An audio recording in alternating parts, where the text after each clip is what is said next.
Hello बच्चों, start कर रहे हैं हम। देखिए इस क्वेश्चन को।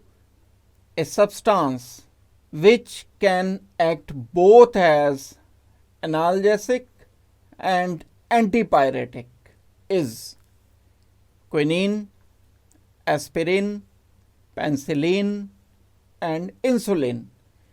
क्या होते हैं एनाल्जेसिक एंड एंटीपायरेटिक? जो एंटीपायरेटिक होते हैं बच्चों, वो फीवर के लिए इस्तेमाल की जाने वाले ड्रग्स हैं, और जो एनाल्जेसिक होते हैं वो एंटी इन्फ्लामेटरी यानी पेन किलर की तरह से। ये पेन किलर एनाल्जेसिक बोले जाते हैं। कहीं किसी पार्ट में बॉडी के अगर पेन है तो उसके लिए जो ड्रग इस्तेमाल किया जाता है उसे हम बोलेंगे एनाल्जेसिक। फीवर के लिए एंटीपायरेटिक। अब एक एक करके हम देखते हैं। ए पार्ट देखते हैं। सबसे पहले जो ए पार्ट है, ये तो किनिन है। ये तो मलेरिया के लिए इस्तेमाल होने वाला है। इसको तो हम इस्तेमाल करते हैं मलेरिया में। और किनिन आता कहां से? ये एक एल्केलॉइड होता है, एक सिनकोना बार्क होता है, एक ट्री होता है सिनकोना, उसकी बार्क होती है।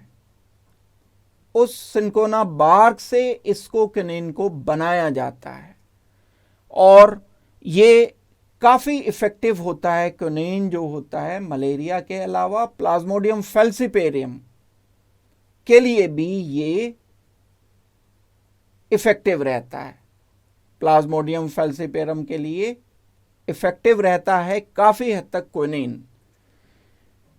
तो ये हमारा आंसर लेकिन नहीं है, क्योंकि एनाल्जेसिक एंटीपायरेटिक चाहिए हमें। तो उसके बाद हम आते हैं एस्प्रिन पर। एस्प्रिन एक कंपाउंड है जिसका यूज हम किस में कर रहे होते हैं? ये एक मॉलिक्यूल एस्प्रिन फीवर के लिए यूज होता है। ये एक मॉलिक्यूल जो एस्प्रिन है, ये एंटी इन्फ्लामेटरी यानी एनाल्जेसिक की तरह से, पेन किलर की तरह से इस्तेमाल होता है। और भी यूज हैं इसके। ब्लड थिनर की तरह से वर्क करता है।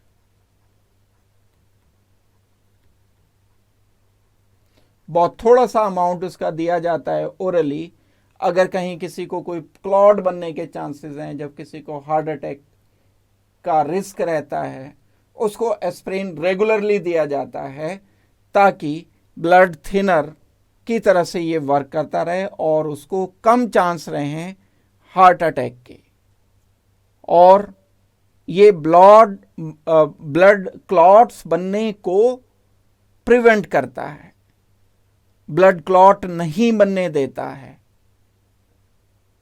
तो एस्प्रिन हमारा आंसर हो जाएगा। और देख लेते हैं बाकी। बी पार्ट ये हमने किया। सी पार्ट की डिटेल करते हैं। जो पेंसिलिन है वो एक एंटीबायोटिक होती है। जो अलेक्जेंडर फ्लेमिंग थे 1929 में, अलेक्जेंडर फ्लेमिंग ने इसको इन्वेंट किया था, और बड़ा इंपॉर्टेंट एंटीबायोटिक था ये। और इससे बहुत ज़्यादा ट्रीटमेंट किए थे। जो सिफिलिस वगैरह होता है उस टाइम पर ये ज़्यादा होती थी प्रॉब्लम। इस प्रॉब्लम के लिए पेंसिलिन का इस्तेमाल किया गया था। सिफिलिस के लिए इसको यूज़ किया जाता था पुराने टाइम में।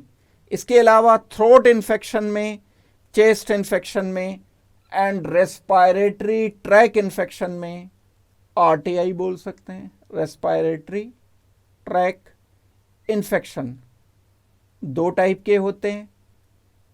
अपर respiratory tract infection, U upper, और respiratory tract infection LRTI, lower respiratory tract infection. Lungs जो होते हैं अगर उनमें इन्फेक्शन है तो lower respiratory tract infection. Upper respiratory tract infection मतलब थ्रोट में ऊपर वाला जो हिस्सा है रेस्पायरेटरी सिस्टम का, थ्रोट वगैरह, वहाँ अगर कोई इन्फेक्शन है, टॉन्सिलाइटिस है या फेरिंजाइटिस है, तो उसके लिए भी पेनिसिलिन का इस्तेमाल किया जाता था। आज की डेट में भी इसके डेरिवेटिव्स बहुत इस्तेमाल किए जाते हैं। तो एंटीबायोटिक है ये एक। इंसुलिन क्या होता है बच्चों? ये एक हार्मोन है और इस हार्मोन का इस्तेमाल, हार्मोन क्या होते हैं? प्रोटीन मेनली, और भी चीज़ें होती हैं इसमें, लेकिन मेनली प्रोटीन इसमें होता है। ये हार्मोन का इस्तेमाल ब्लड शुगर के कंट्रोल करने में किया जाता है। इंसुलिन का यूज हम कहां पर करते हैं? जो डायबिटिक पेशेंट्स होते हैं वहां इंसुलिन का इस्तेमाल कर रहे होते हैं। लॉन्ग चेन एमिनो एसिड होता है ये जो इंसुलिन होता है। प्रोटीन क्या होते हैं? एमिनो एसिड होते हैं। एमिनो एसिड, फिर एक और एमिनो एसिड, फिर एक और एमिनो एसिड, फिर एक और एमिनो एसिड, इसको प्रोटीन बोलते हैं। और प्रोटीन इंसुलिन, स्पेशल टाइप का प्रोटीन इंसुलिन बोला जाता है। इस इंसुलिन की एक और ख़ास बात होती है कि इसमें सल्फर सल्फर बॉन्ड प्रेजेंट होते हैं। स्पेशल टाइप के बॉन्ड जिसको हम सल्फर सल्फर बॉन्ड कहते हैं, इस इंसुलिन में प्रेजेंट होते हैं। लेकिन ये तो एनाल्जेसिक नहीं है, ये तो ब्लड शुगर कंट्रोल करने में काम आता है। तो इंसुलिन हमारा आंसर नहीं है, क्विनिन हमारा आंसर नहीं है, पेनिसिलिन तो एंटीबायोटिक होता है, हमारा आंसर नहीं है। Aspirin fever and pain killer की तरह से इस्तेमाल होता है। दैट मीन्स इस क्वेश्चन का फाइनल आंसर बच्चों हमें करना चाहिए B. B is our final answer of this question. Thank you very much and good luck.